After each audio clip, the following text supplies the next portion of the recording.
আসসালামু আলাইকুম। সবাইকে স্বাগতম আমার নতুন ভিডিওতে। আজ আপনাদের দেখাবো গজারিয়া মোড়। ঢাকা খুলনা মহাসড়কের কোল ঘেঁষে গড়ে ওঠা এই মোড়টির অবস্থান ফরিদপুর জেলার নগরকান্দা থানার চৌদ্দশতী ইউনিয়নের চাঁদহাট এবং গজারিয়া গ্রামের প্রাণকেন্দ্রে। মোড়টি মূলত চাঁদহাট সরকারি প্রাথমিক বিদ্যালয়ের কোল ঘেঁষেই গড়ে উঠেছে।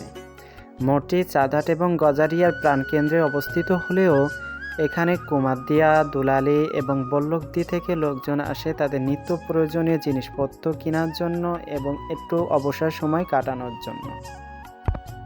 ঢাকা খুলনা মহাসড়কের পাশে এই মোড়টির অবস্থান হওয়ায় এখান থেকে খুব সহজেই বাংলাদেশের যে কোনো প্রান্তে যাতায়াত করা যায়। এখান থেকে চাঁদহাট বাজারের দূরত্ব মাত্র 1 কিলোমিটার এবং জয়বাংলা ও মুকসিদপুরের দূরত্ব মাত্র 3 কিলোমিটার দূরেই। প্রাকৃতিক সৌন্দর্যের সান্নিধ্যে গড়ে ওঠা এই মোড়টি ছোট হলেও এখানে প্রায় সব ধরনের দোকান রয়েছে।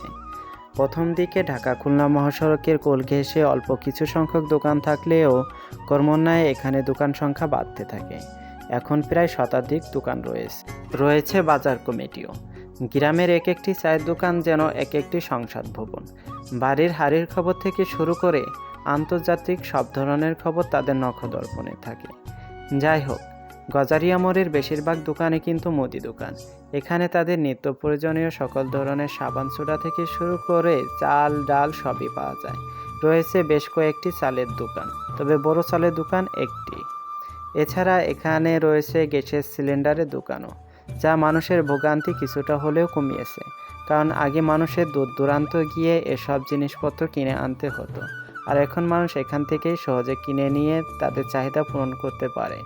দোকানদারেরাও তাদের দোকানে যাতে মালামাল ফাঁকা না হয় এজন্য সবসময় খেয়াল রাখেন এবং মালামাল এনে রাখেন যাতে কোনো খরিদ্দারের ফিরে যেতে না হয়। এছাড়া এখানে বেশ কয়েকটি কীটনাশকের দোকানও রয়েছে কৃষিজাত বিভিন্ন পণ্যের দোকানও। এছাড়া এখানে রয়েছে 2টি সবজির দোকান। এখান থেকে মানুষ কাঁচা সবজিও কিনে নিতে পারেন। মোড় মানেই যেন আড্ডা দেওয়ার স্থান, তাই সকাল হোক বা বিকাল মানুষজন একটু অবসর সময় পেলে এসে এখানে আড্ডা দেয়। মানুষজন একটু আনন্দের সাথে আড্ডা দিতে পারে, তাই এখানে বেশ কয়েকটি কিরামের দোকান রয়েছে। মানুষজন কিরাম খেলে সময় পার করে। কিরামের পাশাপাশি এখানে বেশ কয়েকটি গ্যারেজও রয়েছে। এসব গ্যারেজে অটো ভ্যান তৈরি করা হয়। পাশাপাশি অটো ভ্যান, সাইকেল এবং অটো যাবতীয় মালামাল এসব দোকানে পাওয়া যায়।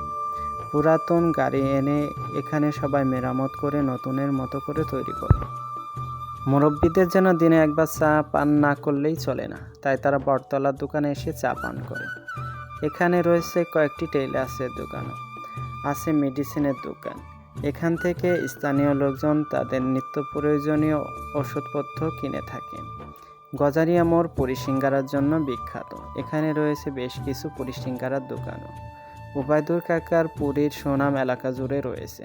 দূর দূরান্ত থেকে মানুষজন আসে ওবায়দুর কাকার পুরীর জন্য। তার ডালপুরি নাকি খুবই সুস্বাদু। স্থানীয় লোকজন সন্ধ্যাবেলা থেকে এসে ভিড় করে তার দোকানে। অর্ডার দিয়ে খেতে হয় তার দোকানের পুরি। যে আগে অর্ডার দিবে সেই পুরি পাবে। এসব পুরির চাহিদা ব্যাপক, তাই তো লোকজন ভিড় করে হলেও তার দোকানের পুরি খাবেই। রয়েছে বেশ কয়েকটি ইলেকট্রনিক্সের দোকানও।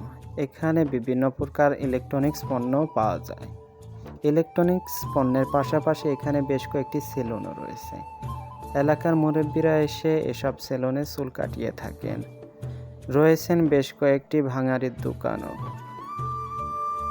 যাই হোক, গজারিয়া মোড়ের নাম ও খ্যাতি এলাকা জুড়ে রয়েছে। এর সুনাম যাতে নষ্ট না হয়, তাই আমাদের সকলের উচিত আগত সকল মানুষের সাথে ভালো ব্যবহার করা এবং এলাকা পরিষ্কার পরিচ্ছন্ন রাখা।